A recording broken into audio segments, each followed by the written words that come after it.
अब हम लोग आज एक क्विक रिवीजन, जितना फास्ट हो सकता है उतना फास्ट कर लेते हैं, ताकि आपको कभी एग्जाम के टाइम देखना हो तो भी देख सकते हैं और एक बार चीजें रिकॉल हो जाए।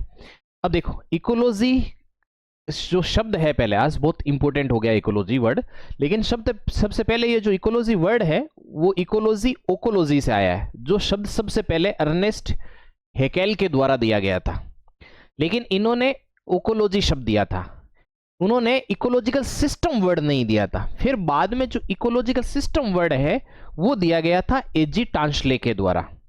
तो हम लोगों ने पहले ये समझा था कि भाई पारिस्थितिकी क्या होती है, तो पारिस्थितिकी और पारिस्थितिकी तंत्र क्या होता है। तो जैविक और अजैविक घटकों से निर्मित संरचनात्मक एवं क्रियात्मक जो इकाई है उसको हम लोग इकोलॉजिकल सिस्टम या पारिस्थितिकी तंत्र कहते हैं। ज्यादा डेफिनेशन वगैरह में नहीं पढ़ना है, लेकिन हमें दो शब्दों पर गौर करना है। पारिस्थितिकी तंत्र मतलब जैविक एवं अजैविक घटकों के अंतर संबंधों से निर्मित संरचनात्मक एवं क्रियात्मक इकाई। संरचनात्मक एवं क्रियात्मक इकाई क्या कहलाती है सर? Ecological system. एक सेकंड में कमेंट नहीं दिख रहा, नीचे कर दूं। Good evening Parul, good evening सभी को गुड इवनिंग। एक सेकेंड।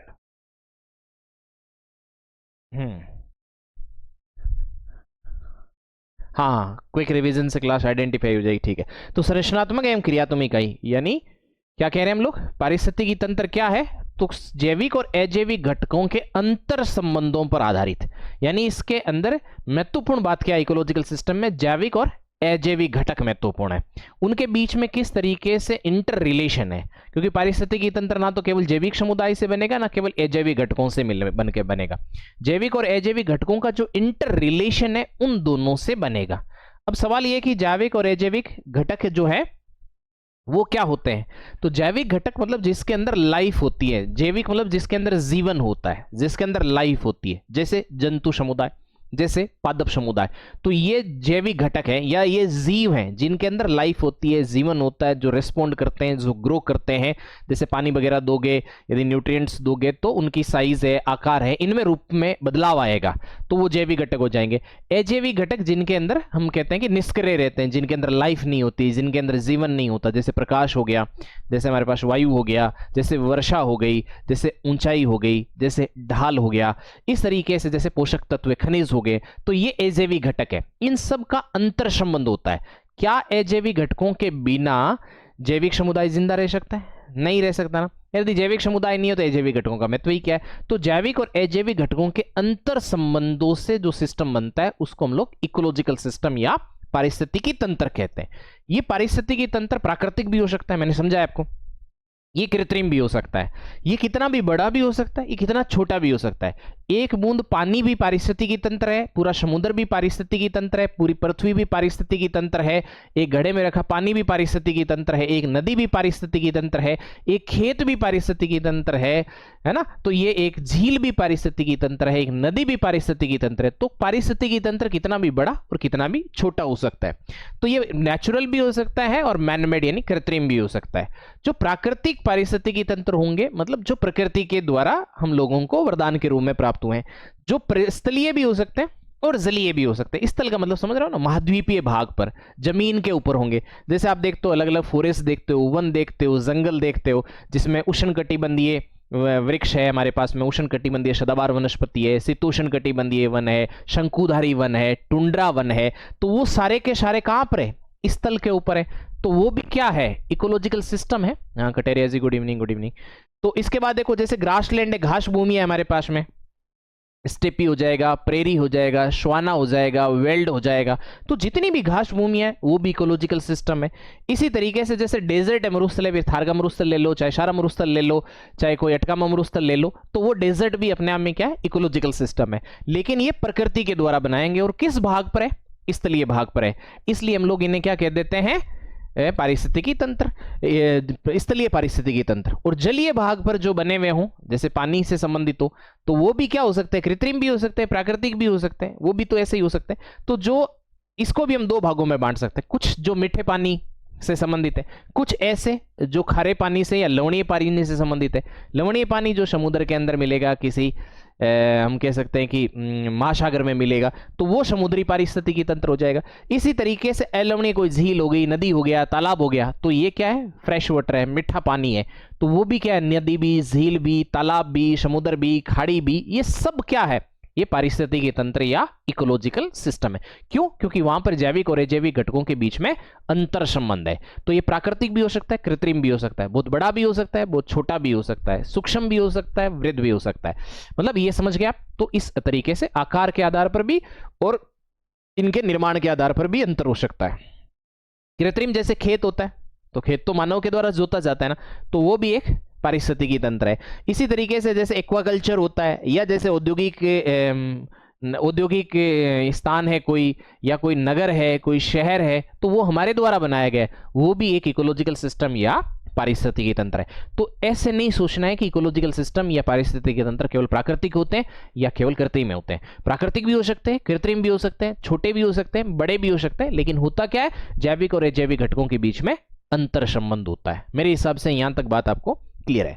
उसके बाद देखो इसके घटक या कंपोनेंट्स देखोगे यदि, तो हमने कहा कि इकोलॉजिकल सिस्टम या पारिस्थितिकी तंत्र में क्या होता है, जैविक और अजैविक घटकों के बीच में अंतर संबंध होता है, इंटर रिलेशन होता है।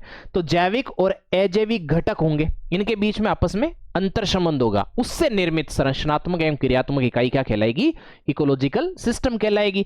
तो जैसे इसके अंदर उत्पादक हो जाएंगे, उपभोक्ता हो जाएंगे, अपघटक हो जाएंगे। जैविक मतलब जिसके अंदर लाइफ है, जिसके अंदर जीवन है, जो रिस्पोंड करते हो, जो प्रतिक्रिया करते हो। जैसे हरे वनस्पति लो, पेड़ लो, उनके अंदर आप पानी डालो, पोषक तत्व डालो तो ग्रो करेंगे, तो रिस्पोंड कर रहा है। इंसान है, ज्यादा खाओ, अच्छा खाओ, खराब खाओ, तो हमारे शरीर पे, हमारे जीवन पे फर्क पड़ता है उसका। तो ये उत्पादक मतलब प्रोड्यूसर्स मतलब हरे वनस्पति। उपभोक्ता मतलब कंज्यूमर मतलब गाय, भैंस, बकरी, घोड़ा, गधा, ऊंट, शेर, चित्ता, हाथी, आप, मैं, सब ये क्या है, उपभोक्ता, कंज्यूम करते हैं हम लोग।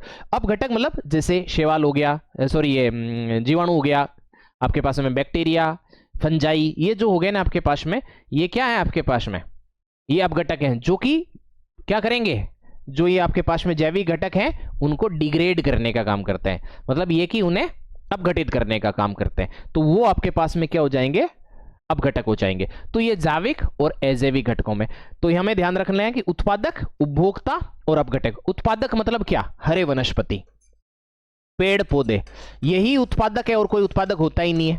हरे वनस्पति ही उत्पादक होते हैं और कोई उत्पादक नहीं होता है। तो यहां बात कर लेंगे अपन लोग, यहां एक बार देख लेते हैं। फिर अजैविक घटकों के अंदर क्या आएंगे, अजैविक घटकों के अंदर भौतिक, कार्बनिक और अकार्बनिक तत्वों को शामिल किया जाता है। जैसे भौतिक तत्वों के अंदर जैसे टेम्परेचर है, क्या जैविक घटक जैसे वनस्पति है या जैसे मान लो कि उपभोक्ता है, क्या उन्हें तापमान की जरूरत नहीं है, बिल्कुल है, तभी तो कह रहे हैं कि आपस में इंटर रिलेशन है। इसी तरीके से वर्षा है, इसकी भी तो जरूरत है जैविक घटकों को। वायुदाब है, ऊंचाई है, ढलान है, ये सब भौतिक कारक है। इसी तरीके से कार्बनिक, जिसमें कार्बन प्रेजेंट है, जैसे कार्बोहाइड्रेट है, वसा है, प्रोटीन है, ये भी अजैविक घटक है, मतलब इनमें लाइफ नहीं है। इसी तरीके से कार्बनिक के जैसे गैसें हैं, मृदा है, खनिज है, अन्य पोषक तत्व हैं, तो ये अजैविक घटक है। तो इकोलॉजिकल सिस्टम या पारिस्थितिकी तंत्र में क्या होता है कि इन जैविक घटकों का इन अजैविक घटकों के साथ एक इंटर रिलेशन या एक अंतर संबंध होता है, जिसको हम लोगों को समझना है।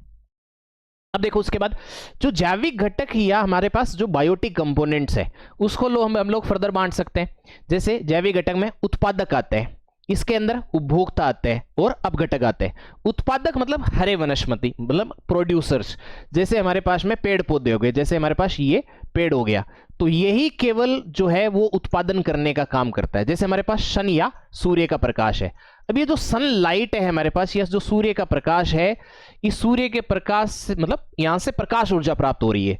ये जो प्रकाश ऊर्जा सूर्य से प्राप्त हो रही है, इस प्रकाश ऊर्जा को रासायनिक ऊर्जा में रूपांतरित करने का काम ये उत्पादक या हरे वनस्पति कर रहे हैं। तो ये जो उत्पादक या हरे वनस्पति है, ये प्रकाश ऊर्जा से रासायनिक ऊर्जा या लाइट एनर्जी से केमिकल एनर्जी या प्रकाश ऊर्जा से रासायनिक ऊर्जा बनाने का काम करते हैं। कौन हमारे पास में, उत्पादक। तो हरे वनस्पति वगैरह जो है वो प्रकाश ऊर्जा को रासायनिक ऊर्जा में, तो कौन ऐसा है जो कि प्रकाश ऊर्जा को रासायनिक ऊर्जा में रूपांतरित कर दे रहा है, वो हमारे पास में कौन है, हरे वनस्पति या उत्पादक है। ये बात आपको दिमाग में रखनी है कि हरे वनस्पति या उत्पादक है जो प्रकाश ऊर्जा को रासायनिक ऊर्जा और अपने में से कोई भी प्रकाश ऊर्जा से रासायनिक ऊर्जा नहीं बना सकता। जो प्रकाश संश्लेषण करता है, जो फोटोसिंथेसिस करता है, वही प्रकाश ऊर्जा को रासायनिक ऊर्जा में रूपांतरित कर पाएगा। क्या आप फोटोसिंथेसिस करते हैं? क्या आप प्रकाश संश्लेषण करते हैं? नहीं करते तो आप उत्पादक नहीं है। ठीक है, आप सब जो ये काम नहीं करते, प्रकाश संश्लेषण नहीं करते, और प्रकाश संश्लेषण कौन करते हैं? प्रकाश संश्लेषण करते हैं पौधे या शैवाल वगैरह, तो वही केवल जो है वो उत्पादक है। अदरवाइज आप सब के सब कंज्यूमर हो, चाहे फिर उसके अंदर भैंस, गाय, बकरी, घोड़ा, गधा सब इसके अंदर आ जाएंगे। तो हरे वनस्पति क्या हो जाएंगे? उत्पादक। इन्हें प्राथमिक उत्पादक कह लो, उत्पादक कह लो, प्रोड्यूसर कह लो, चाहे प्राइमरी प्रोड्यूसर्स कह लो। उसके बाद इन हरे वनस्पतियों को या इस रासायनिक ऊर्जा को खाने वाले कंज्यूमर या उपभोक्ता कहलाएंगे। ये कंज्यूमर जो कि इस हरे वनस्पति या इस रासायनिक ऊर्जा का उपभोग करेंगे। उपभोग से ही उपभोक्ता आया है, या कंज्यूम करने से ही कंज्यूमर आया है। तो ये प्रोड्यूस कर रहे हैं क्या? प्रकाश ऊर्जा को रासायनिक ऊर्जा में। ये क्या कर रहे हैं? उसे कंज्यूम कर रहे हैं। कंज्यूम क्या कर रहे हैं? इस रासायनिक ऊर्जा को। ये रासायनिक ऊर्जा पैदा नहीं कर सकते, ये कंज्यूम कर रहे हैं, इसलिए क्या हो गया? कंज्यूमर हो गया। अब इसमें देखो, प्राथमिक, द्वितीयक और सर्वोच्च उपभोक्ता हो गया। जो प्राथमिक उपभोक्ता मतलब सबसे पहले इन उत्पादकों को खाने वाले, तो उत्पादकों को खाने वाले मतलब ये शाकाहारी जीव होंगे। जो प्राथमिक उपभोक्ता है या प्राइमरी कंज्यूमर है वो कौन होगा? शाकाहारी होगा। क्यों? क्योंकि वो क्या खाएगा? घास फूस खाएगा, ये वनस्पति वगैरह इसको खाएगा। तो ये चूहा, खरगोश, हिरन, बकरी, भेड़, ये सब जो हो गए आपके पास, गधे, घोड़े, ये सब क्या है? ये शाकाहारी जितने भी जीव है ये प्राथमिक उपभोक्ता है। इन्हें प्राथमिक उत्पादक बोल सकते हो। ये प्राथमिक उपभोक्ता है, प्राइमरी कंज्यूमर्स है जो इन हरे वनस्पतियों को खा रहे हैं। अब ये जो प्राथमिक उपभोक्ता है, इनको जो खाएंगे, जैसे हम मांसाहारी कहते हैं, वो द्वितीयक उपभोक्ता या सेकेंडरी कंज्यूमर हो जाएगा। यानी सेकेंडरी कंज्यूमर या द्वितीय उपभोक्ता वो होगा जो इन प्राथमिक उपभोक्ताओं को खाएगा। जैसे मान लो कि बिल्ली खरगोश को खा जाएगी, लोमड़ी इनमें से किसी खरगोश को खा जाएगी। तो इसके अंदर ये जो बिल्ली, लोमड़ी, ये क्या है? कुत्ता वगैरह, ये इनको खा सकते हैं। तो ये जो मांसाहारी जीव है, ये मांसाहारी जो जीव हैं वो आपके पास प्राथमिक उपभोक्ताओं को कंज्यूम करेंगे, इनको खाएंगे, तो ये द्वितीयक उपभोक्ता हो गया। तो एक तरीके से एक चेन बनी होती है, कौन किसको खाएगा। अब उसके बाद होता है सर्वोच्च उपभोक्ता। सर्वोच्च उपभोक्ता जैसे प्राथमिक उपभोक्ता कुछ खाता भी है और किसी का भोजन खुद भी बनता है। द्वितीयक उपभोक्ता का मतलब हो गया कि ये प्राथमिक उपभोक्ता को खा रहा है, यानी ये किसी का भोजन कर रहा है और ये किसी और का भोजन बन रहा है। तो सर्वोच्च उपभोक्ता मतलब द्वितीय उपभोक्ता मतलब सर्वोच्च उपभोक्ता का भोजन बनेगा। लेकिन जो टॉप कंज्यूमर है या सर्वोच्च उपभोक्ता है, ये किसी का भी भोजन नहीं बनता है। ये भोजन कर तो रहा है द्वितीय उपभोक्ता का, लेकिन खुद किसी का भी नहीं बनता। शेर को कौन खाएगा? सर, शेर मरने के बाद उसको अपघटक या डिकम्पोजर्स खत्म करते हैं। समझ गए बात को या नहीं समझे? हाँ, तो ये जैसे शेर हो गया, मनुष्य हो गया, ये टॉप कंज्यूमर है जो किसी और का भोजन नहीं बनते। अदरवाइज हरे वनस्पति प्राथमिक उपभोक्ताओं का भोजन बन रहा है। द्वितीय जो उपभोक्ता है प्राथमिक उपभोक्ताओं का भोजन, प्राथमिक उपभोक्ता द्वितीय उपभोक्ताओं का भोजन बन रहा है। द्वितीय उपभोक्ता सर्वोच्च उपभोक्ताओं का भोजन बन रहा है। लेकिन सर्वोच्च उपभोक्ता मतलब उनको कोई नहीं खा रहा, जिसको खा रहे वो खा रहे। तो इस तरीके से हमारे पास ये कंज्यूमर्स है। डिकम्पोजर्स मतलब अपघटक, मतलब जैसे कोई भी इनमें से, जैसे हरे वनस्पति या इनमें से कोई भी जो जैविक समुदाय है हमारे पास में, हरे वनस्पति हो सकता है या कोई उपभोक्ता, ये मर गए हैं, मरने के बाद ऐसे ही नहीं पड़े रहते हैं। जैसे मैंने आपको एग्जांपल्स दिए हैं कि गाय है, भैंस है, बकरी है, ये मर गए हैं, कोई नहीं भी खाए तो भी एक दिन इनका सफाया हो जाएगा। क्यों? क्योंकि वहां पर आ जाएंगे बहुत सारे डिकम्पोजर्स या अपघटक, जिसमें अपन लोगों ने बात करी कि बैक्टीरिया आ सकते हैं, फंजाई यानी जीवाणु और कवक वगैरह जो है वो उसके लग जाएंगे और धीरे धीरे एक दिन उसको साफ कर देंगे। यानी यदि ये मर जाते हैं तो मृत जीवों का भक्षण करने वाले, मृत जीवों को समाप्त करने वाले, मृत जीवों को मिट्टी में मिला देने वाले, ये कौन है? उन्हें डिकम्पोज करने वाले, उन्हें अपघटित करने वाले, उनका सत्यानाश करने वाले, ये डिकम्पोजर्स या अपघटक कहलाते हैं, जो कवक और यानी फंजाई और बैक्टीरिया हो सकते हैं। तो ये हमारे पास में क्या है सर? जैविक घटक होते हैं। इनकी बात हमने बहुत डिटेल में करी है, अभी तो अपन सिर्फ क्विक रिवीजन कर रहे हैं ताकि आपको चीजें वापस रिकॉल हो जाए।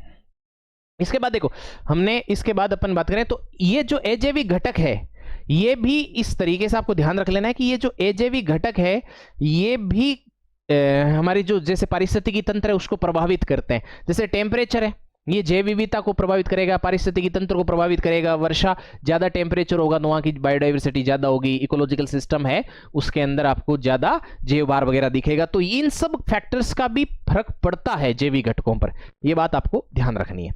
उसके बाद हम लोगों ने पारिस्थितिकी उत्पादकता देखा था, याद आना चाहिए आपको। इकोलॉजिकल प्रोडक्टिविटी, उत्पादकता या प्रोडक्टिविटी मतलब जैसे जो उत्पादकता मतलब उत्पादन करें, उत्पादकता मतलब उत्पादन करने से, किस चीज का उत्पादन करेगा, तो रासायनिक ऊर्जा का उत्पादन करेगा। देखो उत्पादन से ही उत्पादकता आई है, तो हरे वनस्पति ही उत्पादन कर रहे हैं, यानी उत्पादक कौन है, हरे वनस्पति है। हरे वनस्पतियों के द्वारा किसी चीज का उत्पादन किया जा रहा है, मतलब प्रकाश ऊर्जा को रासायनिक ऊर्जा में रूपांतरित किया जा रहा है। तो जो हरे वनस्पति या उत्पादक है, प्रकाश ऊर्जा का रासायनिक ऊर्जा में रूपांतरण करेंगे या प्रकाश ऊर्जा को रासायनिक ऊर्जा के अंदर बदलेंगे, वो मात्रा ही उत्पादकता कहलाती है। लेकिन इसको उत्पादकता के लिए हम एक सर्टेन एरिया ले लेते हैं। जैसे हमने एक इकाई क्षेत्र ले लिया, कोई एरिया 1 किलोमीटर स्क्वायर ले लिया, 1 मीटर स्क्वायर ले लिया या 1 हेक्टेयर ले लिया, जैसे भी ले लिया, हमने एक इकाई क्षेत्र ले लिया। इस इकाई क्षेत्र के अंदर इकाई समय में, यानी कोई समय भी तय कर दिया भाई, 1 दिन, 1 वर्ष, है ना, 1 महीना, इस तरीके से समय भी तय कर दिया। इतने क्षेत्र में रहने वाले उत्पादक मतलब हरे वनस्पति, इतने क्षेत्र मतलब इकाई क्षेत्र में रहने वाले जो उत्पादक हैं, ये इकाई समय मतलब ले लेते हैं 1 वर्ष, जैसे इकाई समय में कितनी प्रकाश ऊर्जा को रासायनिक ऊर्जा में बदल रहे हैं, यही क्या कहलाती है, उत्पादकता कहलाती है। तो इकाई क्षेत्र में इकाई समय में कुल कितनी ऊर्जा संचित की जा रही है, किसके द्वारा, उत्पादकों के द्वारा। किनसे, पेड़ पौधों के द्वारा। किसके द्वारा, हरे वनस्पति के द्वारा। तो इकाई क्षेत्र में इकाई समय में कितनी प्रकाश ऊर्जा रासायनिक ऊर्जा में रूपांतरित हो रही है या कितनी ऊर्जा संचित हो रही है, उसको क्या बोल देते हैं, पारिस्थितिकी उत्पादकता बोल देते हैं। ये बात ध्यान रखना है। अब जैसे पारिस्थितिकी उत्पादकता में भी 2 होती है, एक ग्रोस प्राइमरी प्रोडक्टिविटी यानी सकल प्राथमिक उत्पादकता होती है, एक होती है नेट प्राइमरी प्रोडक्टिविटी, मतलब नेट का मतलब कुल प्राथमिक उत्पादकता कह सकते, उसको कह सकते हैं, नेट का मतलब शुद्ध कह सकते हैं, शुद्ध ज्यादा ठीक है। तो सकल प्राथमिक उत्पादकता या ग्रोस प्राइमरी प्रोडक्टिविटी का मतलब हो गया जितनी मात्रा, जितने मान लो कि यहां से प्रकाश ऊर्जा से रासायनिक ऊर्जा कितनी 10 किलो रासायनिक ऊर्जा बनी, तो ये जो टोटल बनेगी वो ग्रोस हो जाएगी। ग्रोस प्राइमरी प्रोडक्टिविटी मतलब कितनी प्रकाश ऊर्जा रासायनिक ऊर्जा में रूपांतरित हुई, वो ग्रोस हो गई। सकल मतलब टोटल कितनी बनी वो। अब यदि पेड़ पौधे बनाई किसने, पेड़ पौधों ने, पेड़ पौधे सारी की सारी ऊर्जा बाकी उपभोक्ताओं को नहीं देंगे, अपने लिए भोजन बनाने के लिए रखेंगे, अपने रेस्पिरेशन या शोषण के लिए भी ऊर्जा का उपभोग करेंगे। जो प्राइमरी प्रोड्यूसर्स होते हैं या उत्पादक होते हैं या हरे वनस्पति होते हैं, वो सिर्फ ऊर्जा का निर्माण ही नहीं करते, ऊर्जा का उपभोग भी करते हैं। तो जितनी ऊर्जा इकाई क्षेत्र में इकाई समय के अंदर बनी है, वो ऊर्जा तो क्या कहलाएगी, वो ऊर्जा तो क्या कहलाएगी, ग्रोस प्राइमरी प्रोडक्टिविटी। और उसमें से अपने लिए कुछ भोजन बनाने के लिए, रेस्पिरेशन शोषण के लिए उपयोग कर लेंगे। तो उस ग्रोस प्राइमरी प्रोडक्टिविटी में से जब शोषण क्रिया में प्रयुक्त हरे वनस्पतियों के द्वारा ऊर्जा को हटा देते हैं, तो बचती है नेट प्राइमरी प्रोडक्टिविटी या शुद्ध प्राथमिक उत्पादकता। तो मेरे हिसाब से ये बात आपको समझ में आ गई, आई हुई थी समझ में, तो मैंने बहुत डिटेल में आराम से समझाई इन सब चीजों को। अब तो क्विक रिवीजन है ये। उसके बाद ऐसे हमने कहा कि कुछ ऐसे क्षेत्र होते हैं जिनकी ये उत्पादकता ज्यादा होगी। किन क्षेत्रों की ज्यादा होगी, जहां पर हरे वनस्पति ज्यादा होंगे। हरे वनस्पति किन क्षेत्रों में ज्यादा होंगे, जहां पर तापमान ज्यादा होगा, जहां पर वर्षा ज्यादा होगी। तो जैसे आप विषुवत रेखा से पोलर एरियाज यानी ध्रुवों की तरफ जाते हो, जैसे आप विषुवत रेखा से ध्रुवों की ओर जाएंगे, तो इससे क्या होगा, विषुवत रेखा से इक्वेटर से आप पोलर एरियाज या ध्रुवीय क्षेत्रों की ओर जाते हैं, तो उत्पादकता में भी कमी आएगी। कारण क्या है कि यदि आप इधर जाएंगे तो टेम्परेचर कम होगा और वर्षा की मात्रा भी कम होगी। इसलिए यहां पर जो उष्णकटिबंधीय सदाबहार वनस्पति वाले क्षेत्र होते हैं विषुवत रेखा के आसपास से इक्वेटोरियल एरिया में, वहां पर आपको उत्पादकता ज्यादा दिखेगी, क्योंकि इकाई क्षेत्र में रहने वाले उत्पादकों द्वारा इकाई समय में अधिक मात्रा के अंदर उत्पाद जो है वो रासायनिक ऊर्जा का उत्पादन किया जाएगा। इसका मतलब उनकी उत्पादकता ज्यादा होगी। तो जैसे हमारे पास आर्द्र वन प्रदेश हो गया, जिनको उष्णकटिबंधीय सदाबहार वनस्पति ये बोल देते हैं, या जैसे हमारे पास जलोढ़ मैदानी क्षेत्र हो गया, तो वहां पर भी उत्पादकता ज्यादा होती है।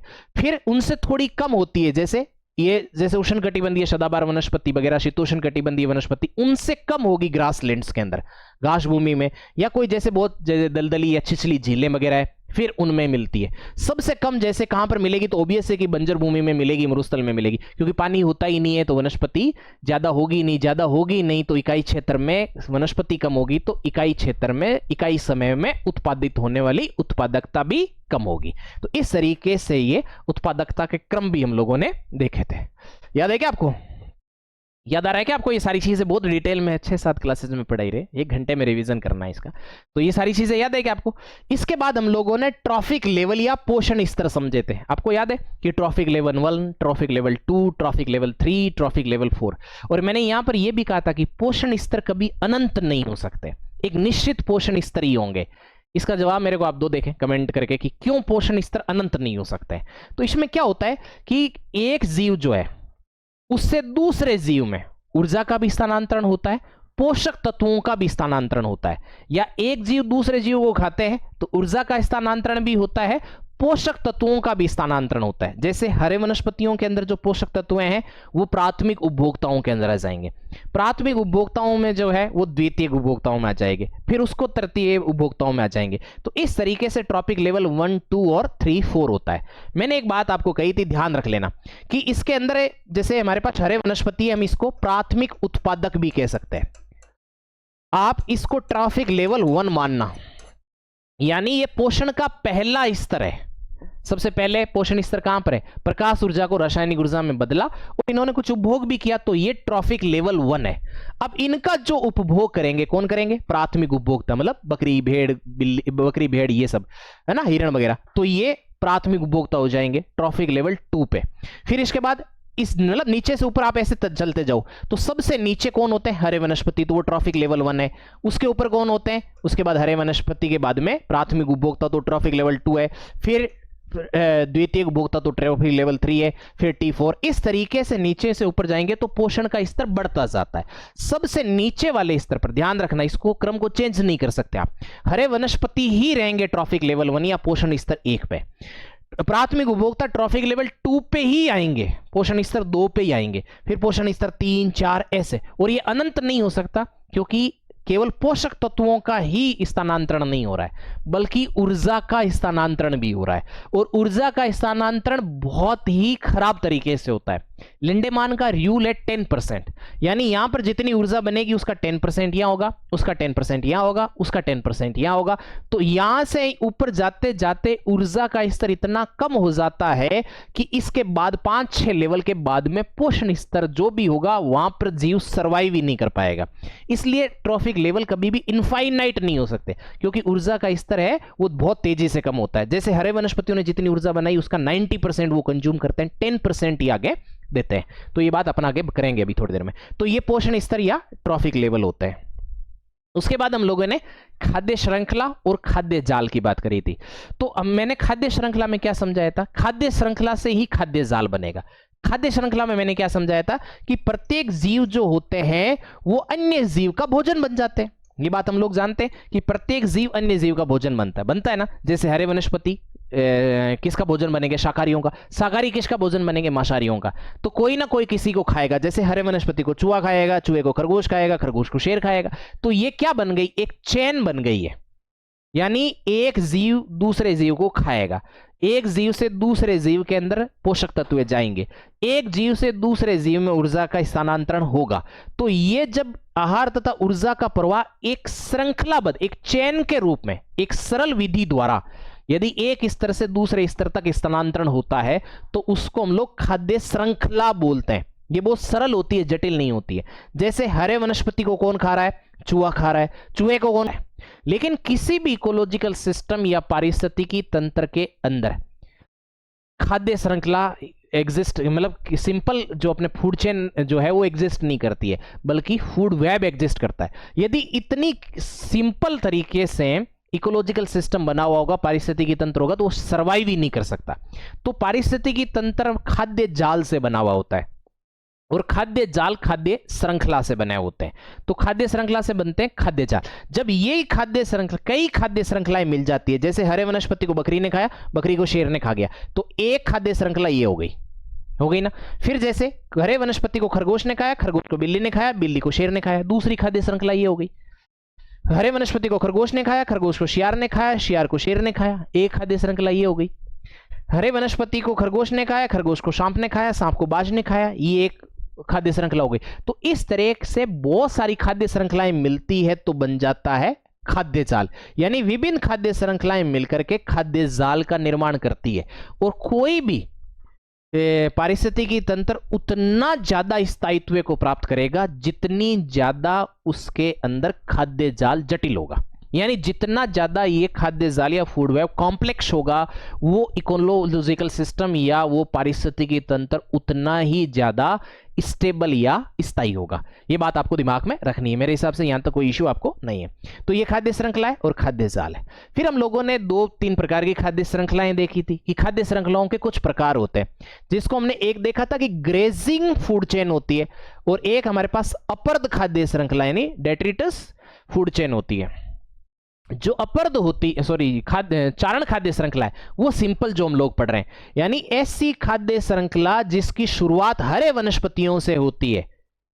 हरे वनस्पतियों को चरने के लिए बहुत सारे जीव आ जाते हैं, ऐसे याद रख लो, तो चारण वाली हो जाएगी। तो हरे वनस्पतियों को बहुत, यदि किसी खाद्य श्रृंखला की शुरुआत हरे वनस्पतियों से हो तो उसे चारण खाद्य श्रृंखला बोलते हैं। लेकिन यदि किसी खाद्य श्रृंखला की शुरुआत जो जैविक समुदाय है उनके मृत पदार्थों से हो, जैसे मान लो कि कूड़ा करकट है, हमने कहीं पर कूड़ा करकट डाल रखा है ना, जैसे मान लो कि पशु मर गया है, या जैसे हमने जो खेत में जो घास फूस है वो निकला उसको हमने कहीं पर डाल दिया है, या जैसे कोई और जानवर मरा है वो वहां पर हमने डाल दिया, उनसे यानी मृत जैविक पदार्थ जो होते हैं उनसे, मृत जीव होते हैं उनसे यदि खाद्य श्रृंखला की शुरुआत हो तो उसे हम क्या बोलते हैं, उसे हम अपर्द खाद्य श्रृंखला या डेट्रिटस फूड चेन बोलते हैं। याद रखना, हरे वनस्पति, जिंदा हरे वनस्पतियों से जो फूड चेन शुरू होती है उसको चारण खाद्य श्रृंखला, और जो मृत पदार्थों से शुरू होती है उसको अपर्द खाद्य श्रृंखला बोलते हैं। जैसे कचरा पड़ा है आपके पास, जैसे आप कहते हैं वो कहीं किसी पर जगह अपने घर का शाम कचरा कूड़ा करकट नाग निकाल के डाल दिया, जैसे रोटियां हो गई और कोई दूसरे प्रकार का कचरा होगा डाल दिया, वहां पर क्या होंगे, धीरे धीरे छोटे छोटे कीट वगैरह पैदा होना शुरू हो जाएंगे, और फिर कीट से मकड़ी आ जाएगी, मकड़ी से कोई और जीव आ जाएगा। तो जिसकी शुरुआत मृत जीवों से आरंभ होती है, ऐसी खाद्य श्रृंखला जिसकी शुरुआत मृत जीवों से होती है उसे हम अपर्द खाद्य श्रृंखला, और जो हरे वनस्पतियों से शुरू होती है उसे चारण खाद्य श्रृंखला बोलते हैं। सब बहुत डिटेल से बताया, सिर्फ मैं आपको रिवीजन करवा दे रहा हूं। फिर हम लोगों ने देखा था ऊर्जा प्रवाह या एनर्जी फ्लो। ऊर्जा प्रवाह के लिए लिंडेमान का 10% का रूल है या 10% का नियम है। यह नियम क्या कहता है, ये कहता है कि एक पोषण स्तर से दूसरे पोषण स्तर तक, या एक ट्रॉफिक लेवल से आप दूसरे ट्रॉफिक लेवल पे जाते हैं तो केवल 10% ऊर्जा का स्थानांतरण ही होता है। 90% ऊर्जा उस ट्रॉफिक लेवल पे ही कंज्यूम हो जाती है या उस पोषण स्तर पर ही उपभोग हो जाती है। जैसे हरे वनस्पति है, इन हरे वनस्पतियों ने मान लेते हैं कि जो सूर्य का प्रकाश है, इस प्रकाश ऊर्जा को रासायनिक ऊर्जा में रूपांतरित करा। इस प्रकाश ऊर्जा से रासायनिक ऊर्जा कौन बनाएगा, हरे वनस्पति, तभी तो हम उनको उत्पादक कह रहे हैं। एक एग्जांपल ले लेते हैं कि मान लो कि इन्होंने 1000 किलो रासायनिक ऊर्जा का निर्माण करा, किसने, हरे वनस्पतियों ने, किससे, प्रकाश ऊर्जा से। तो प्रकाश ऊर्जा से 1000 किलो रासायनिक ऊर्जा का निर्माण हुआ। अब ये 1000 किलो जो रासायनिक ऊर्जा है, जो प्रकाश ऊर्जा रासायनिक ऊर्जा में रूपांतरित हुई है, इसमें से 90% का प्रयोग हरे वनस्पति अपने भोजन बनाने के लिए और श्वसन क्रिया में कर लेंगे। यानी 90% तो यहीं कंज्यूम हो जाएगी। मतलब 1000 में से 900 किलो तो ये खुद ही यूज कर लेगा। ये जो बकरी वगैरह है इनको तो केवल 100 किलो ही मिलेगी, 100 केजी ही मिलेगी, समझ गए। अब जैसे ही बकरी के पास 100 किलो आई, बकरी 100 किलो आगे नहीं देगी, बकरी इसमें से 90 केजी खुद यूज कर लेगी और केवल 10 केजी ही शियार को देगी। 10 किलो किसको मिलेगी, शियार को मिलेगी। अब शियार क्या करेगा, आगे कितना 90% वो खुद यूज कर लेगा, यानी 9 केजी वो खुद यूज कर लेगा, शेर को तो 1 ही किलो मिली। समझे बात को? तो इस तरीके से ऊर्जा का स्थानांतरण होता है। तभी मैंने कहा था कि ट्रॉफिक लेवल या पोषण स्तर, अनंत ट्रॉफिक लेवल या इनफाइनाइट जो ट्रॉफिक लेवल या अनंत पोषण स्तर कभी एग्जिस्ट नहीं करते, क्योंकि ऊर्जा का मान धीरे धीरे बहुत कम हो जाता है। तो हमने देखा हरे वनस्पति, बकरी, शियार, ये इस तरीके से, ये लिंडेमान ने समझाया था कि पोषण स्तर, ये ऊर्जा जो है इस तरीके से कम होती है। और ये यूनिडायरेक्शनल होती है, मतलब एक दिशीय होती है। मतलब ये कि इसका साइक्लिक रूप नहीं होता है। ऐसा नहीं है कि शेर से वापस, जो शेर के मरने से वापस जो ऊर्जा है वो हरे वनस्पति को मिल जाएगी, वही रासायनिक ऊर्जा नहीं। शेर के मरने से कुछ मिनरल्स हरे वनस्पति को मिल सकते हैं, ऊर्जा नहीं। तो हम कह सकते हैं पोषक तत्व जो है उनका एक तरीके से जो न्यूट्रिएंट्स आपके अन्य खनिज वगैरह वो चक्रीय हो सकते हैं। नाइट्रोजन चक्रीय हो सकती है, कैल्शियम हो सकता है, पोटेशियम हो सकता है, दूसरी चीजें हो सकती है। एनर्जी, ऊर्जा का चक्रीय रूप नहीं हो सकता। तो ये यूनिडायरेक्शनल होते हैं, एक दिशीय होता है। मतलब शेर के मरने से हरे वनस्पति को एनर्जी नहीं मिलेगी, उसे तो ऊर्जा प्रकाश ऊर्जा से ही बनानी पड़ेगी। ये एक सिंपल सी कॉन्सेप्ट मेरे हिसाब से आपको लिंडेमान का समझ में आया होगा, वो डिटेल से बताया मैंने।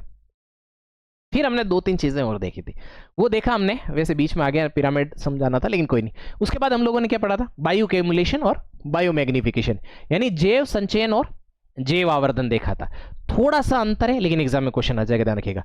बायो एक्यूमुलेशन का मतलब, एक्यूमुलेशन मतलब एक्यूमुलेट होना। तो कोई भी खाद्य श्रृंखला होती है, फूड चेन होती है, उसका जो पहला जीव होता है, उस पहले जीव के अंदर किस प्रकार से प्रदूषण एंटर करा, एक्यूमुलेट किस प्रकार से हुआ, किस तरीके से उसके अंदर पहुंचा, इसको बोलते हैं जैव संचयन या बायो एक्यूमुलेशन।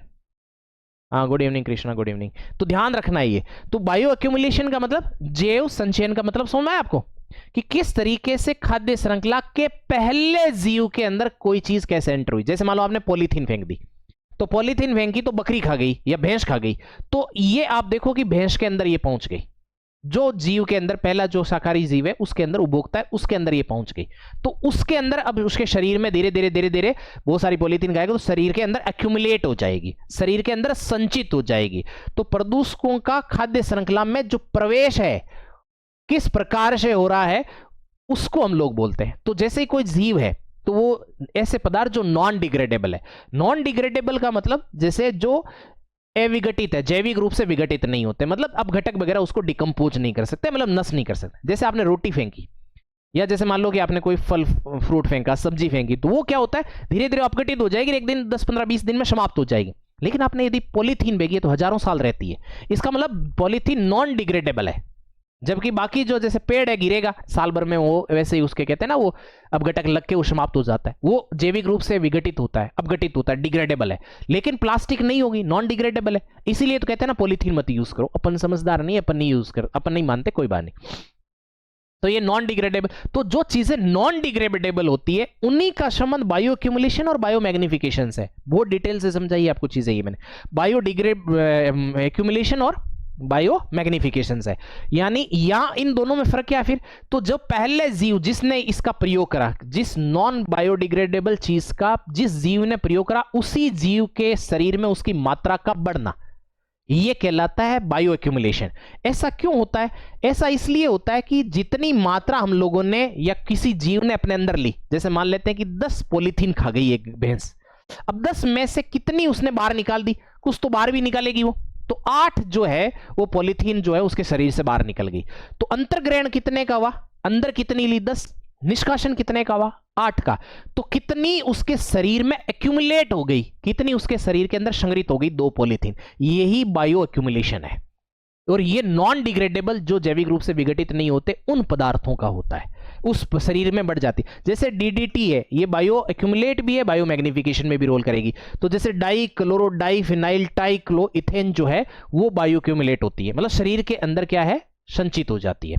इसी तरीके से जैसे पॉलीक्लोरिनेटेड बाइफिनाइल पीसीबी है, तो ये हमारे शरीर के अंदर क्या होती है, अक्यूमुलेट हो जाती है। तो फिर इसके दुष्परिणाम आपके सामने आते हैं, आपको डाइजेस्टिव सिस्टम है उसको नुकसान पहुंचाएगी, कई तरह की बीमारियां हो जाएगी, वो सारी चीजें। तो ये तो है आपके पास में, यानी खाद्य श्रृंखला के प्रथम जीव में किस प्रकार से उसका सांद्रण बढ़ा, प्रत्येक प्रथम जीव में वो है। लेकिन इसमें जैव आवर्धन में क्या है? आवर्धन का मतलब होता है, मैग्निफिकेशन का मतलब होता है उसकी मात्रा बढ़ जाना, एक लेवल से आगे जाए। तो जैसे मान लेते हैं कि भैंस है, भैंस भैंस में आना तो हो गया एक्यूमुलेशन। भैंस ने पॉलीथीन खाई, भैंस के शरीर में वो स्टोर हो गई, तो ये बायो एक्यूमुलेशन हुआ। लेकिन भैंस को खाया मान लेते हैं कि किसी शियार ने, तो भैंस में जो मात्रा थी वो चली गई शियार के अंदर। तो एक भैंस के अंदर मान लेते हैं 10 पॉलीथीन थी। इसी तरह की 10 भैंसें यदि शियार के द्वारा खाई जाती तो शियार के अंदर 100 पॉलीथीन का असर होगा। अब इसी तरीके के 20 शियार या 10 शियार शेर के द्वारा खाए जाते हैं, तो 100 एक शियार के अंदर 100 पॉलीथीन का असर है, तो शेर के अंदर 1000 पॉलीथीन का असर आ जाएगा। शेर कैसे जिंदा रहेगा? तो कहने का मतलब जब एक पोषण स्तर से दूसरे पोषण स्तर पर, या अब जब खाद्य श्रृंखला के अंदर हम एक जीव से दूसरे जीव की तरफ आगे बढ़ते हैं, तो जो नॉन डिग्रेडेबल या जैविक रूप से अविघटनीय पदार्थ है उनका सांद्रण बढ़ता जाता है एक जीव से दूसरे जीव के अंदर। उसको हम क्या बोलते हैं? जैव आवर्धन बोलते हैं। तो ध्यान रख लेना है, क्योंकि इस तरीके के जो पदार्थ होते हैं बहुत लॉन्ग टर्म तक सस्टेन करते हैं, दीर्घस्थायी होते हैं। इसलिए जैसे प्लास्टिक हो गया, डीडीटी हो गया, ये ऐसे पदार्थ है जो कि एक इस पोषण स्तर से दूसरे पोषण स्तर तक गति कर सकते हैं, और जो सबसे टॉप कंज्यूमर है उसके अंदर उसका सांद्रण सर्वाधिक हो जाएगा, क्योंकि इतना ज्यादा ऊपर की तरफ बढ़ेगा। तो ये दोनों में फर्क है। इसका तो मतलब हुआ कि एक जीव के अंदर स्टोर होना, जिसने खाया उसके अंदर एक्यूमुलेट होना। क्यों? क्योंकि जितना खाया उतना निकाल नहीं पाया, इसलिए बायो एक्यूमुलेशन। बायो मैग्निफिकेशन मतलब कि एक जीव ने खाया, उसको दूसरे जीव ने खाया, तीसरे ने खाया, चौथे ने, तो पहले की तुलना में चौथे जीव में उसका सांद्रण ज्यादा होगा, क्योंकि चौथा ऐसे 100 जीव खा रहा है, इसलिए। तो ये बायो मैग्निफिकेशन, बायो मैग्निफिकेशन समझाया था। उसके बाद हम लोगों ने, या जैसे मान लो कि और भी, जैसे पारा है, कैडमियम है, शीशा है, ये भी क्या होता है? बायो एक्यूमुलेट होते हैं। मतलब हमारे शरीर के अंदर मरकरी हो गया, कैडमियम हो गया, शीशा हो गया, ये भी बायो एक्यूमुलेट होते हैं, हमारे शरीर के अंदर स्टोर होते हैं, फिर नुकसान पहुंचाते हैं। तो ये भी बायो एक्यूमुलेशन के अंदर एक तरीके से कह सकते हैं कि उसमें सहयोग करते हैं। अब हम लोगों ने इसके बाद पढ़ा था इकोलॉजिकल पिरामिड या पारिस्थितिकी पिरामिड। 1 सेकंड का टाइम दो, पानी पी लो, मैं फिर समझाता हूं। यहां तक समझ में आ रही है ना बातें?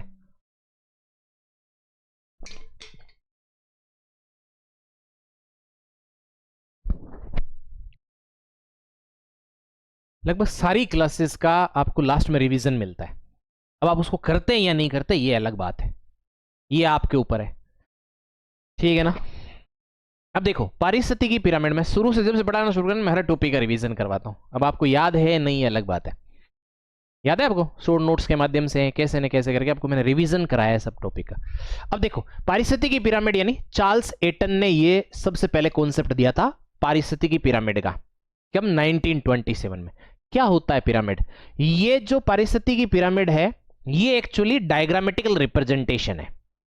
डायग्रामेटिक रिप्रेजेंटेशन मतलब चित्रीय निरूपण है। किस चीज का? संख्या का।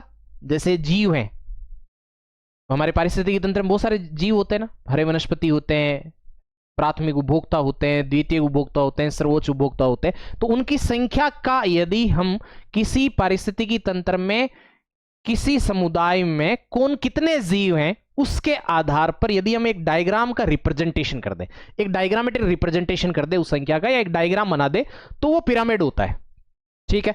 इसी तरीके से जैव भार, बायोमास, मतलब ये शुष्क भार होता है, कार्बनिक पदार्थ है या शुष्क भार है, ये उसको जैव भार है।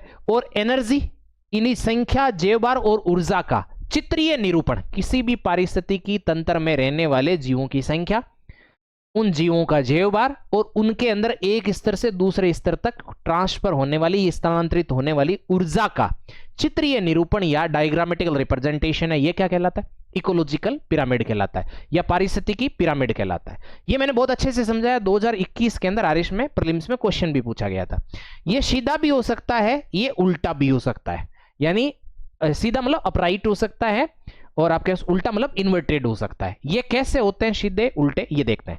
मैंने पोषण स्तर में आपको ये इसमें पिरामिड में ये समझाया था कि जब भी पिरामिड बनाए हमेशा इस बात का ध्यान रखें कि T1, T2, T3, T4, T5 इस तरीके से ही हो। यानी आप हमेशा इस बात को सुनिश्चित करेंगे कि हरे वनस्पति हमेशा आधार में ही रहेंगे, यानी उत्पादक जो है वो हमेशा नीचे आएंगे, प्राथमिक उपभोक्ता उसके ऊपर आएंगे, फिर द्वितीयक उपभोक्ता उसके ऊपर आएंगे, तृतीयक उपभोक्ता, सर्वोच्च उपभोक्ता इसके ऊपर आएंगे। ऐसा नहीं है कि आप अपने मन से उत्पादकों को सबसे T5 में ले जाएंगे। ट्रॉफिक लेवल 1 में उत्पादक या हरे वनस्पति रहेंगे और ये हमेशा आपको पिरामिड बनाते समय नीचे ही रखने हैं। ये बात मैंने आपको समझाई थी, याद है क्या? उसके बाद देखो हमने देखा कि संख्या पिरामिड जो है, यानी किसी पारिस्थितिकी तंत्र में प्राथमिक उत्पादक कितने, ये संख्या हो गई। बड़ा छोटे से मतलब नहीं है, संख्या से काउंट करना है। प्राथमिक उपभोक्ता कितने, द्वितीयक उपभोक्ता कितने, सर्वोच्च उपभोक्ता कितने, इस आधार पर सिर्फ उनकी संख्या को ध्यान में देख करके यदि हम पिरामिड बनाएं तो सीधा भी बन सकता है और ऐसा पिरामिड उल्टा भी हो सकता है। सीधा भी हो सकता है, उल्टा भी हो सकता है। जैसे सीधा किसका बनेगा, तो सीधा बनेगा घास भूमि का और तालाब का।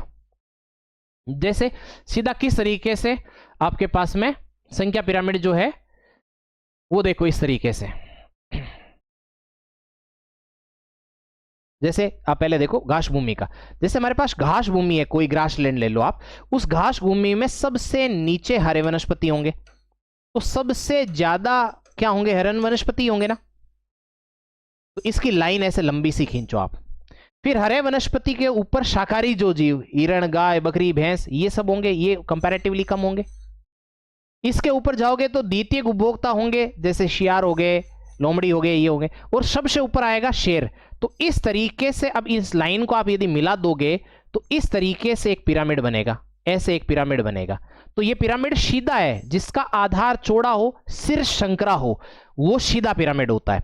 और यदि शीर्ष आधार संकरा और शीर्ष चौड़ा हो जाए तो वो उल्टा होता है। तो इस तरीके से जो पिरामिड मिलते हैं वो सीधे होते हैं। ये किसी ग्रासलैंड या घास भूमि के, बहुत आराम आराम समझाइए सारी चीजें, किसी घास भूमि के होंगे। फिर जैसे अपने तालाब की बात करें तो तालाब के अंदर भी क्या होंगे, फाइटोप्लैंक्टन्स होंगे, उनकी संख्या कंपैरेटिवली ज्यादा होगी। फिर जू प्लैंक्टन्स होंगे, उनकी संख्या कम होगी। फिर स्मॉल फिशेस होंगी, छोटी मछलियां होंगी, उनकी संख्या कम होगी। और फिर बड़ी मछलियां होंगी, उनकी संख्या और कम होगी। तो फिर किसी तालाब या जो जलीय पारिस्थितिकी तंत्र है उसका पिरामिड भी कैसा होता है, सीधा। संख्या का पिरामिड सीधा होता है। जैव बार का पिरामिड तालाब का उल्टा होगा, ध्यान दे लेना। क्यों होगा, जलीय पारिस्थितिकी तंत्र का अभी बताऊंगा। तो ये ध्यान रखना है कि संख्या पिरामिड सीधा होता है किसका, तालाब का और घास भूमि का। फिर उल्टा किसका होता है, एक पेड़ का संख्यात्मक पिरामिड उल्टा होता है। क्यों, कि जैसे एक मान लो कि बड़ा सा पेड़ है, ये हमारे पास एक बड़ा सा पेड़ है, तो इस पेड़ तो संख्या में कितना है सर, संख्या में तो ये एक ही है, संख्या के अंदर तो एक ही है। अब देखो एक ही संख्या में, तो इस नीचे तो हमें रखना तो हरे वनस्पति है, ट्रॉफिक लेवल 1 पे हरे वनस्पति सबसे नीचे आएंगे। अब इसके ऊपर मान लो कि बहुत सारे जो जीव हैं, जैसे अपन कह सकते हैं कि पक्षी है, वो इस पे एग्जिस्ट कर रहे हैं, उनकी संख्या पेड़ से तो ज्यादा है। एक पेड़ पे 20-30 बड़े जीव हो सकते हैं, समझ गए। अब उन जीवों के ऊपर निर्भर छोटे जीव, सूक्ष्म जीव इनसे ज्यादा होंगे, और उन पर भी जो परजीवी हम जिनको बोलते हैं उनकी संख्या और ज्यादा होगी। तो इस तरीके से एक पिरामिड बनेगा। तो एक पेड़ का संख्या पिरामिड उल्टा होता है, घास भूमि का और तालाब का संख्यात्मक पिरामिड, सिर्फ आपको नंबर्स काउंट करने। हरे वनस्पति जैसे घास भूमि है तो आपको एक घास को भी एक नंबर मानना है। तो कितनी घास होगी संख्या के हिसाब से, शेर तो 5-10 होंगे। तो इस तरीके से आपको ऐसे रखना है। तो इसके सीधा पिरामिड होता है तालाब और घास भूमि का। ये मैंने बहुत अच्छे समझा है, सिर्फ रिवीजन के रूप में लो आप इसको। और उल्टा एक पेड़ का। उसके बाद जैसे हमने जैव बार, जैव बार का मतलब शुष्क भार होता है। जैसे हमारे पास एक पेड़ है, उसमें जो पानी वगैरह उसको अलग कर दो, तो कोई भी जो हमारे पास में जैविक पदार्थ है या जैविक घटक है, जैविक पदार्थ है, उसका शुष्क भार, ड्राई वेट लेना है उसको, वो जैव भार कहलाता है। तो शुष्क भार होता है। अब जैसे अपन देखें तो ये सीधा भी, इसका पिरामिड सीधा भी बन सकता है, उल्टा भी। आप अभी जैव भार का मतलब किसी भी जीव के वजन से ले लो, शुष्क भार होता है लेकिन वजन से लो। तो अब आप यदि लोगे तो घास भूमि का और एक पेड़ जो है उसका इसका पिरामिड तो जैव भार का पिरामिड सीधा होगा, लेकिन किसी जलीय पारिस्थितिकी तंत्र या तालाब का पिरामिड उल्टा होगा। ये आरएस 2021 के अंदर क्वेश्चन पूछा गया था। कैसे सर, जैव भार का पिरामिड कैसे? तो हमने देखा था कि घास भूमि जो है इसके अंदर यदि आप सारे वनस्पति, झाड़ियां, वहां पर जितनी भी है सबका यदि वेट करो तो ये सबसे ज्यादा आएगा। सबसे नीचे तो आपको हरे वनस्पति रखना है। उसके बाद उस पर जैसे हिरण है, बकरी है, भेड़ है, इन सब का वेट करो, इनका वजन करोगे आप। ये वजन है, जैव भार मतलब वजन लेना है उनका। तो इसके अंदर क्या होगा, ये कंपैरेटिवली कम होंगे। उसके बाद इसके ऊपर जैसे शियार है, लोमड़ी है, इनका भार निकालो सबका जोड़ करके, तो ये और कम होगा। फिर शेर, चित्ता वगैरह ये है, इनका भार निकालो तो ये और कम हो जाएगा। तो कहने का मतलब ऐसा पिरामिड बना जिसका आधार चौड़ा, सिर शंकरा, ऐसा पिरामिड क्या होता है, सीधा होता है। तो घास भूमि का पिरामिड कैसा हुआ, सीधा हुआ। एक पेड़ है तो बड़ा सा पेड़ है, अब संख्या नहीं देखनी, अब उसका भार देखना है। तो एक पेड़ का भार बहुत ज्यादा होता है, उस पर रहने वाले चिड़ी, कबूतर, मोर कितने वेट होगा, उससे कंपैरेटिवली कम होगा। अब इनके ऊपर रहने वाले, निर्भर रहने वाले जीवों का और कम होगा। उसके बाद जो परजीवी होंगे उनका आप वेट निकालोगे तो और कम होगा। तो एक पेड़ का संख्यात्मक पिरामिड उल्टा, जबकि जैव भार पिरामिड सीधा होता है। तो ये ध्यान रख लेना है, जैव भार। अब एक तालाब का कैसा होता है, तालाब का ये इंपॉर्टेंट है, याद रख लेना, उल्टा होता है। ये कई एग्जाम्स में पूछता है, आरएस में भी पूछ लिया गया। इसमें क्या होता है कि जो समुद्र के अंदर जो है होते हैं या जलीय पारिस्थितिकी तंत्र होते हैं, उसमें जो रासायनिक ऊर्जा बनाने वाले, जिनको हम फाइटोप्लैंक्टन्स बोलते हैं, उनकी संख्या तो, उनका जैव भार तो ज्यादा नहीं होता, कारण और लेकिन उनमें ग्रोथ की क्षमता बहुत ज्यादा होती है। मतलब ये कि जैसे जो फाइटोप्लैंक्टन्स, जैसे स्थल के ऊपर हरे वनस्पति होते हैं, वैसे ही समुद्री पारिस्थितिकी तंत्र या जलीय पारिस्थितिकी तंत्र में फाइटोप्लैंक्टन्स होते हैं। वो फाइटोप्लैंक्टन्स बहुत तेजी से ग्रो करते हैं। स्थलीय पारिस्थितिकी तंत्र जो होता है उसमें जो हरे वनस्पति है बहुत स्लो ग्रो करते हैं। जबकि यदि जलीय पारिस्थितिकी तंत्र में देखोगे तो फाइटोप्लैंक्टन्स रातों रात बढ़ जाते हैं। आज यदि उनका उपभोग किसी जीव के द्वारा किया गया तो कल वो उसी मात्रा में बढ़ जाएगा, परसों उतनी मात्रा में बढ़ जाएगा। इसलिए यदि आप एक समय पर, निश्चित समय पर यदि उनका जैव भार कैलकुलेट करोगे तो वो ज्यादा नहीं आएगा, लेकिन उसके बावजूद दूसरे जीव उन पे सर्वाइव कर जाते हैं, यानी उसका जैव भार कम आएगा कंपैरेटिवली। यदि फाइटोप्लैंक्टन्स का निकालोगे तो कम, उसके ऊपर जो जीव रह रहे हैं जिनको हम जू प्लैंक्टन्स बोल रहे हैं उनका जैव भार ज्यादा। फिर आप यदि स्मॉल फिशेस का वेट निकालोगे तो कंपैरेटिवली उससे ज्यादा, और बड़ी मछली, एक व्हेल मछली 100-200 मछलियों के बराबर हो जाएगी, तो सबसे ज्यादा वेट उसका हो जाएगा। तो इस तरीके से बनता है किसका, हम कहेंगे फाइटोप्लैंक्टन्स, जूप्लैंक्टन, स्मॉल फिशेस और बिग फिशेस। तो इस तरीके से किसी जलीय पारिस्थितिकी तंत्र या तालाब का पिरामिड बनता है, जो जैव भार कैसा पिरामिड होगा, जैव भार का उल्टा। तो तालाब का या जलीय पारिस्थितिकी तंत्र का संख्यात्मक पिरामिड सीधा, जबकि जैव भार पिरामिड उल्टा होता है, याद रख लेना है। अब उसके बाद ऊर्जा का पिरामिड जो है हमेशा सीधा होगा। ऐसा किसका है, जैव संख्या, जैव भार या ऊर्जा। देखो जैव संख्या को जैव संख्या भी बोल देते हैं, जैव संख्या मतलब जीवों की संख्या। तो इसको लेकर के कंफ्यूज नहीं होना है कि सर जैव संख्या बोल दिया सर, मैंने तो ध्यान नहीं दिया, मैंने सोचा ये जैव भार है। नहीं रे, जैव संख्या मतलब जीवों की संख्या। तो जैव संख्या बोले या संख्या बोले, ये चीज इंपॉर्टेंट है। आगे क्या जैव लगा या नहीं लगा इससे कोई मतलब नहीं। तो जैव संख्या, जैव भार, भार मतलब उसमें वजन देखना है। और फिर अपने को ध्यान रखने वाली बात जो थी उसमें, वो एनर्जी या ऊर्जा है। इसको समझा था हम लोगों ने, एनर्जी या जो ऊर्जा है उसका पिरामिड कभी उल्टा नहीं हो सकता, हमेशा सीधा होगा। कारण मैंने समझा है क्योंकि केवल मात्र 10% ऊर्जा का ही स्थानांतरण होता है। जैसे हमने देखा था कि हरे वनस्पति है हमारे पास में, हरे वनस्पति से फिर हम लोगों ने क्या लिया था, जैसे मान लो कि हमने प्राथमिक उपभोक्ता जैसे बकरी लिया, बकरी को फिर हमने लिया कि जैसे मान लो कि शियार लिया, शियार को जैसे हम लोगों ने देखा कि खरगोश लिया, तो इस तरीके, शेर लिया। तो इस तरीके से आगे जीव जो है एक दूसरे को खाते चले जाएंगे। तो यहां पर जितनी एनर्जी बनेगी उसका 10% यहां स्थानांतरित होगा, उसका 10% इसको मिलेगा, उसका 10% इसको मिलेगा। तो ये पिरामिड इतनी कम ऊर्जा का स्थानांतरण आगे होता है, 90% उसी जीव के द्वारा कंज्यूम हो जाती है। ऊर्जा का स्थानांतरण इतना कम होता है कि ये पिरामिड कभी उल्टा नहीं हो सकता।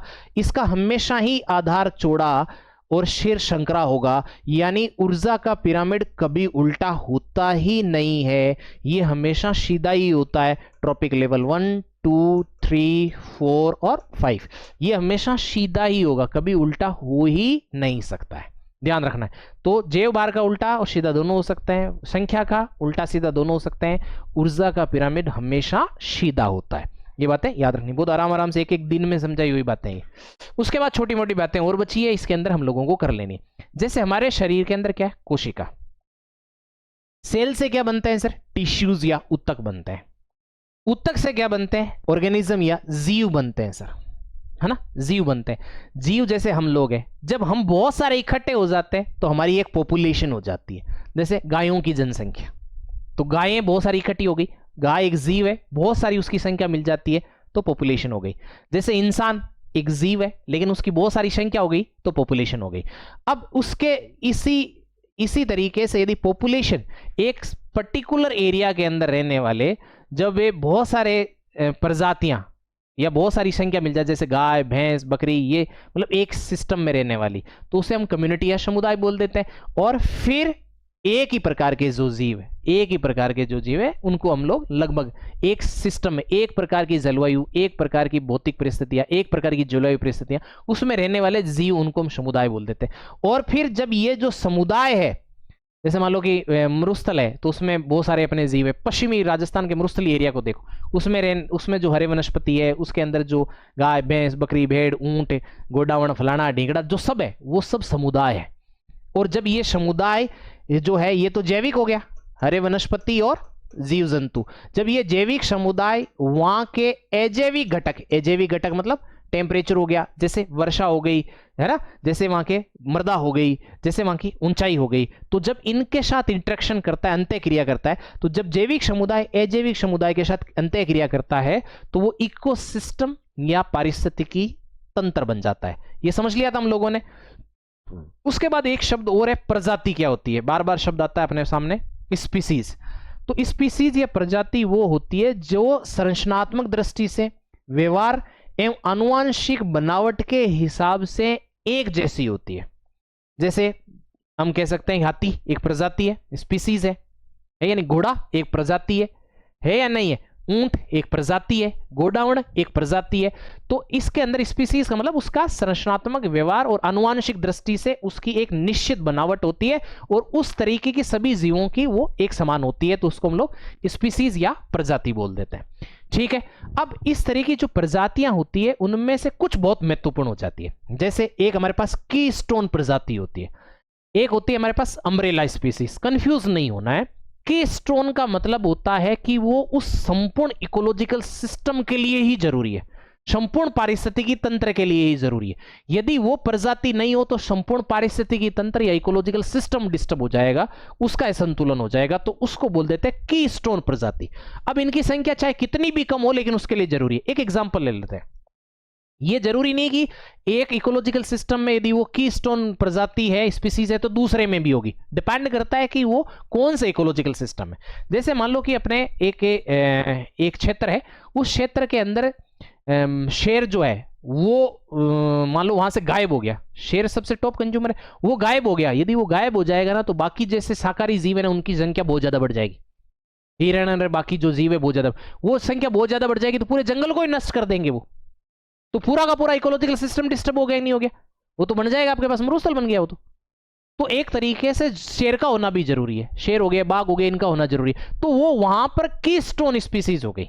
जैसे मान लो कि किसी जंगल के लिए हाथी की स्टोन स्पीसीज हो सकती है। क्यों सर? क्योंकि वो वहां की झाड़ियां वगैरह जो है, घास है, उसको साफ करता है, खा करके खत्म कर देता है। यदि वो नहीं रहेगी तो उसके अंदर, यदि हाथी नहीं रहेगा तो उससे पूरे के पूरे जो जंगल है उसके अंदर ये झाड़ियां वाड़ियां बहुत ज्यादा बढ़ जाएगी, तो किसी काम का ही नहीं रहेगा वो जंगल, बाकी जीव जंतु वहां चर ही नहीं पाएंगे। तो बड़ी बड़ी जो झाड़ियां, बड़े बड़े पेड़ होते हैं उनको तोड़ना मरोड़ना ये तो हाथी का ही काम है। इसी तरीके से बाघ हो गया, हाथी हो गया, समुद्री उद्बिलाव है। तो डिपेंड करता है कि कौन से सिस्टम की बात कर रहे हैं। तो एक इकोलॉजिकल सिस्टम में कोई कीस्टोन स्पीसीज हो सकती है, हो सकता है दूसरे में नहीं हो। तो पूरे संपूर्ण पारिस्थितिकी तंत्र के लिए यदि कोई जरूरी है तो उसे कीस्टोन स्पीसीज बोलते हैं, याद रखना है। ऐसी एक होती है अम्ब्रेला स्पीसीज। अम्ब्रेला स्पीसीज और कीस्टोन में यह अंतर याद रखना है। अम्ब्रेला का मतलब यह हो गया कि एक यदि आप स्पीसीज या प्रजाति को संरक्षित कर देते हो तो उससे जुड़ी सभी प्रजातियां संरक्षित हो जाती है। अम्ब्रेला मतलब होता है छाता, मतलब ऊपर ले लिया तो उसके नीचे आने वाले सब को बारिश में भीगेंगे नहीं। तो मतलब ये हो गया, एक स्पीसीज को यदि आप प्रोटेक्शन दे रहे हो, संरक्षण दे रहे हो, तो सब रह जाएंगे। जैसे हम किसी क्षेत्र को टाइगर रिजर्व घोषित करते हैं, तो टाइगर रिजर्व घोषित कर दिया, इसका मतलब है वहां उसमें कुछ नियम कानून कायदे बन गए, तो हमने संरक्षित किसको करा? टाइगर को करा। लेकिन क्या उस पारिस्थितिकी तंत्र में सिर्फ टाइगर ही संरक्षित हुआ? क्या नहीं, इसके अलावा वहां पर बहुत सारी हरी वनस्पति है और अन्य जीव है, उन सबको संरक्षण मिल गया। तो किसी क्षेत्र को हमने टाइगर रिजर्व घोषित करा तो केवल टाइगर संरक्षित नहीं हुआ, टाइगर की वजह से और भी वहां पर बहुत सारे जीव जंतु है वो संरक्षित हो गए, क्योंकि पूरा क्षेत्र संरक्षित हुआ। तो हमारा उद्देश्य तो है टाइगर को रिजर्व करना, प्रोटेक्ट करना, लेकिन उससे बाकी जो है वो भी प्रोटेक्ट हो गए, वो भी संरक्षित हो गए। इसलिए इस तरह की कोई स्पीसीज होती है उसको क्या बोल देते हैं, अम्ब्रेला स्पीसीज। जैसे बाघ हो गया, टाइगर हो गया, स्नो लेपर्ड होते हैं, हिमालय, पूर्वी हिमालय क्षेत्र में मिलते हैं, तो उनको संरक्षित करेंगे तो बाकी जीव जंतु भी संरक्षित होते हैं। तो कीस्टोन प्रजाति मतलब वो संपूर्ण इकोलॉजिकल सिस्टम के लिए जरूरी है। अम्ब्रेला स्पीसीज मतलब एक को संरक्षित करने से बाकी जो है वो भी, उनका भी संरक्षण सौते हो जाता है। ऐसी स्पीसीज को अम्ब्रेला स्पीसीज बोलते हैं। बहुत डिटेल में बताई हुई सारी बातें, भूल गए तो बहुत बढ़िया है।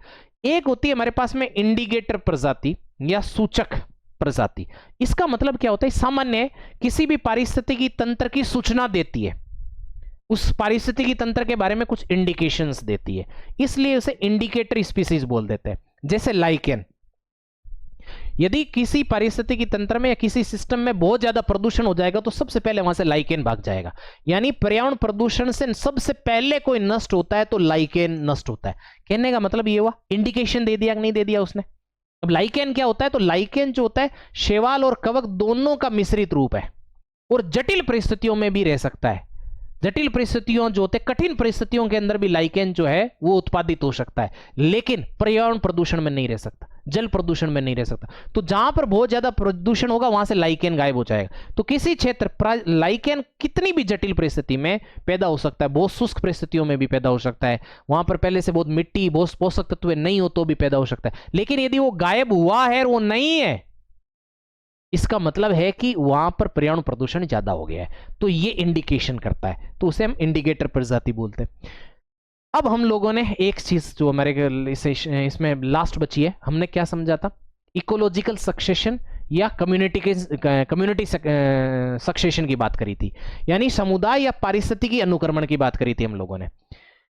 इसका क्या मतलब हुआ, इसका मतलब हुआ कि किसी क्षेत्र विशेष में या किसी भौगोलिक क्षेत्र में या किसी पारिस्थितिकी तंत्र में किस प्रकार से विभिन्न समुदायों का विकास हुआ है या विभिन्न जीवों का विकास कैसे हुआ है। जैसे किसी क्षेत्र के अंदर यदि आज हम लोगों को टॉप जो क्लास जीव दिखते हैं तो हमेशा वैसे ही थोड़ी थे।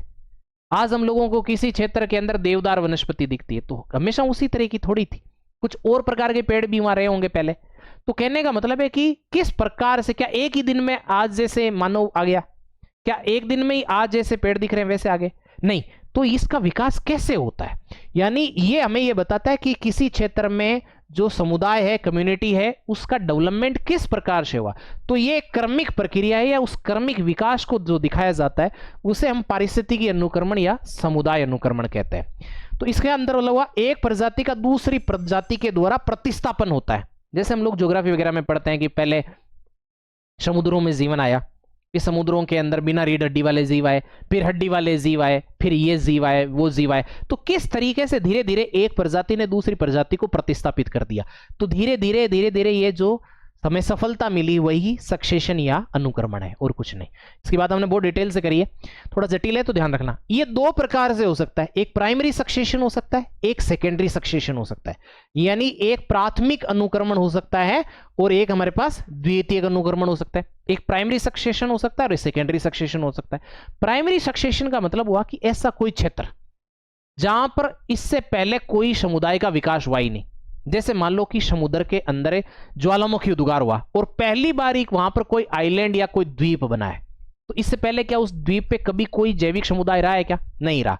तो यहां पर यदि जीवों का विकास होगा पहली बार तो उसे प्राइमरी सक्सेशन बोलेंगे।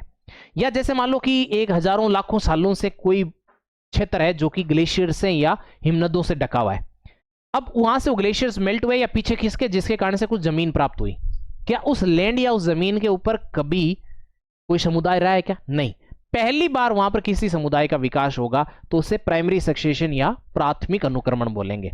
और वहां पर किस प्रकार के जीव पहली बार विकसित होंगे, तो लाइकेन हो गया, शैवाल हो गया, कवक हो गया, क्योंकि ये कठिन से कठिन परिस्थितियों में, जटिल से जटिल परिस्थितियों में विकसित हो सकते हैं, तो सबसे पहले ये विकसित होंगे।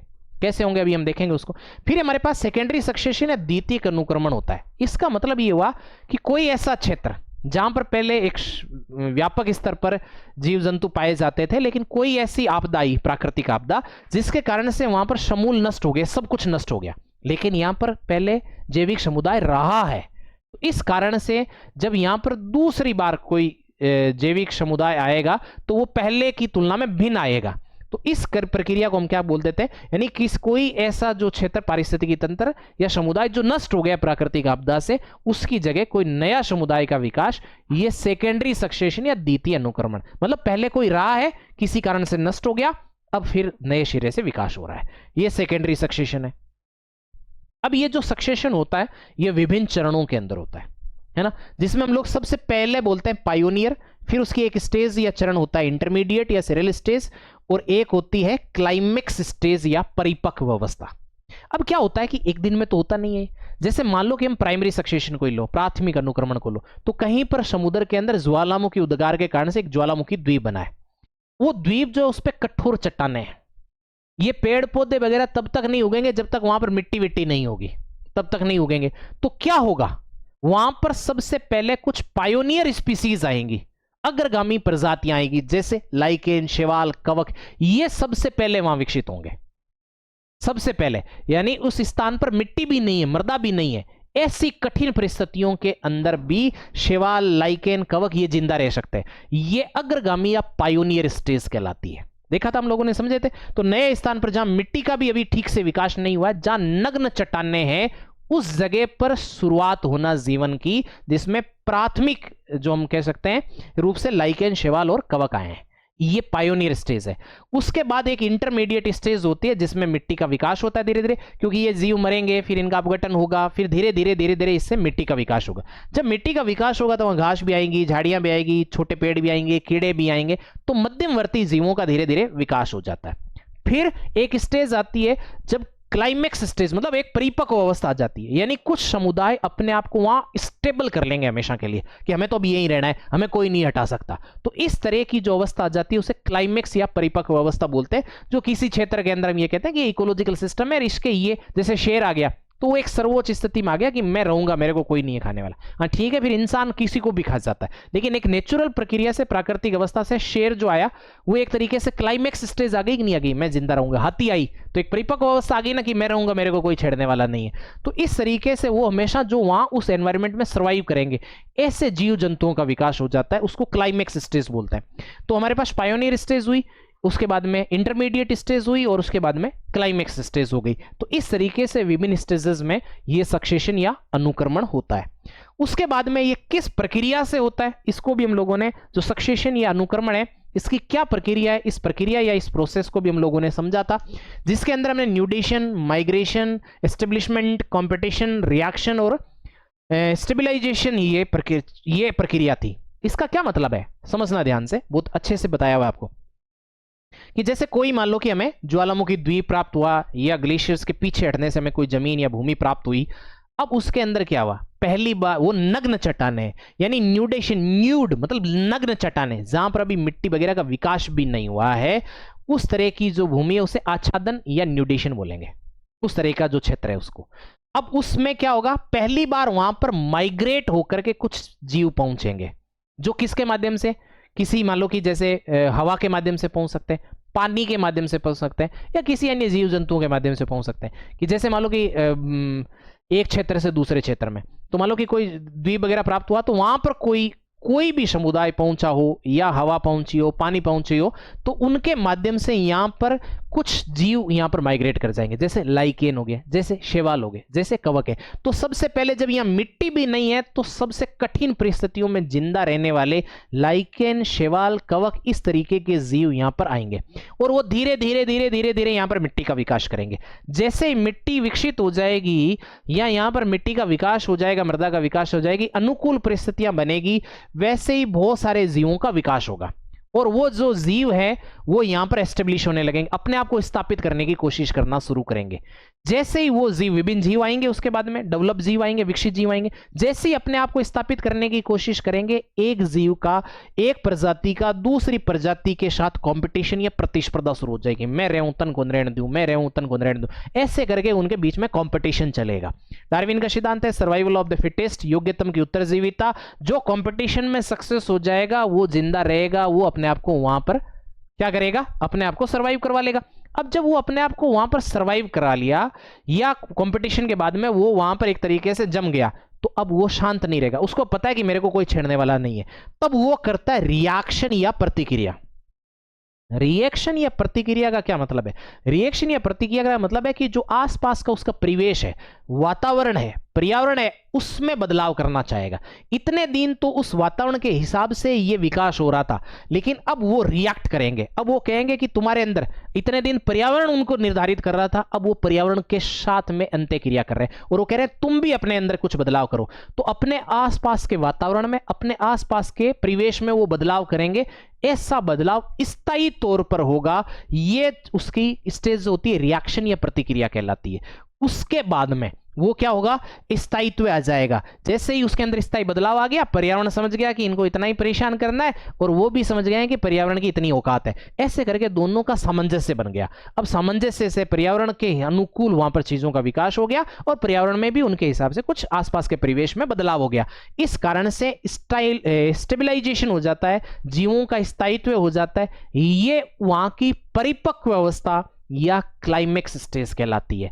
तो ये हम लोगों ने देखा, ये हमारा इकोलॉजी था। अब हमारे पास में एक रिवीजन के लिए और बचा है, तो अपन लोग कर लेंगे उसका भी जल्दी। और फिर हम लोग एग्जाम से पहले जो है वो एक आधे पौन घंटे क्लास लूंगा। तो इस एक साल में कोई भी एनवायरमेंट इकोलॉजी के अंदर डेवलपमेंट हुआ है तो उसको देख लें। ये केवल इकोलॉजी का रिवीजन है, ध्यान रखना। ये तो बहुत मैंने शॉर्ट में 1 घंटे के अंदर बता दिया, बहुत डिटेल में आपको पढ़ाया है। कितना याद है वो आप ही जानते हो।